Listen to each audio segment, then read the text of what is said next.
I've heard of stories and of land titles being washed away through floods. Yeah. Yeah.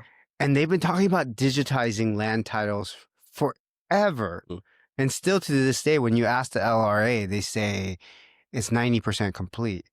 It's been 90% complete for the last decade, right? Yeah. And so I often wonder if they really do want to digitize titles.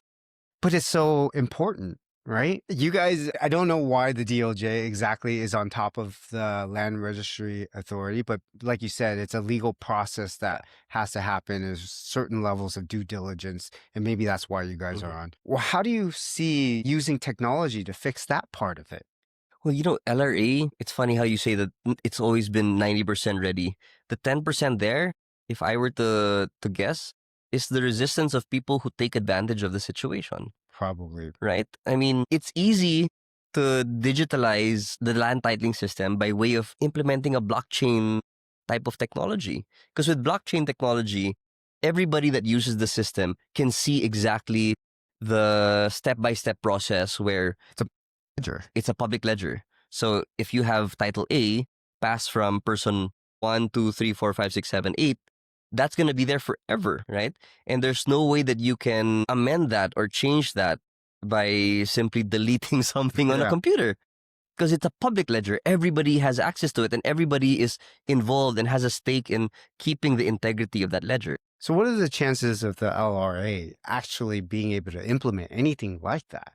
I mean, how realistic is this? They haven't even digitized paper titles. You really need the political will. Is there no political will for this? If I take a step back and using my perceptions or misperceptions, my thinking is the political will isn't there because how many people's title or assets are parked under real estate at the moment? Maybe there isn't a desire for that transparency to be there. Maybe that's the problem with the... Yeah. And, there's a lot of resistance, especially because the DOJ has a chief technological officer. He's the only non-lawyer in the DOJ that has a similar position as I do, an assistant secretary. And his sole purpose is to digitalize all the agencies. And he's been pushing a lot, but he doesn't even know where the resistance is coming from. For some reason, he just can't get anything done. I mean, no, sorry. He's had some success.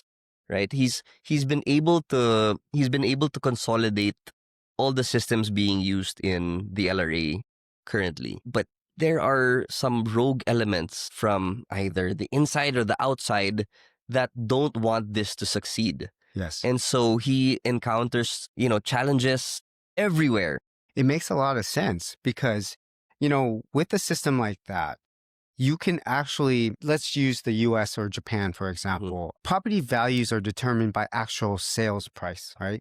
Based on data. If you had that system, for example, you can now determine the real actual market value of properties instead of it being pushed by the developers. Developers say, well, we sold the last property at 400,000 per square feet or square meter. So therefore, all prices are at 400,000 per square meters. And this happens in Davao. This happens in Cebu. Valuation is pushed by the most recent sales, right? Yeah.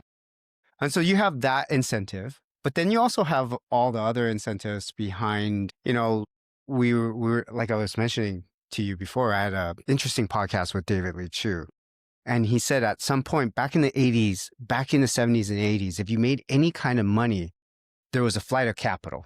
And that money would go to a Swiss bank account or a US bank account or somewhere overseas.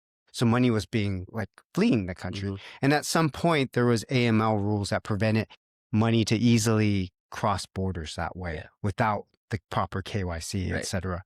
And since then, real estate has been on a complete tear. It's been on a 20-year bull run, which is counter-cyclical for any real estate market anywhere in the world, because in any real estate market, you used to go through ups and downs. In this particular case, it was going up without justification for the market. And the way you tell is market rents are the justification of valuation, because you can't fudge the market rent. Right. So in the case of the Philippines, you saw property values rose for the last 20 years without the increase in rent.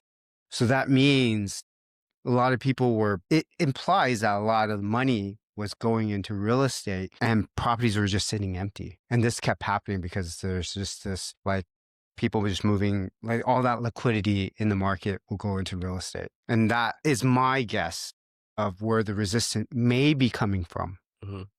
What do you think about that? Do you think that's realistic? That is realistic. I think it could be one of the factors as well. But that goes into the whole economics of real estate and this and that. It could also be as short-sighted as there are syndicates out there who can abuse the system and get fake titles, and that's true too. Yeah. You know what I mean? Yeah. It could range. That's true. If you're faking a bunch of land titles and it's being upheld, and then claiming them in court, it could be that short-sighted and that, how would you say in English? Because in Tagalog, in Tagalog you would say garapal. It's like thick-faced.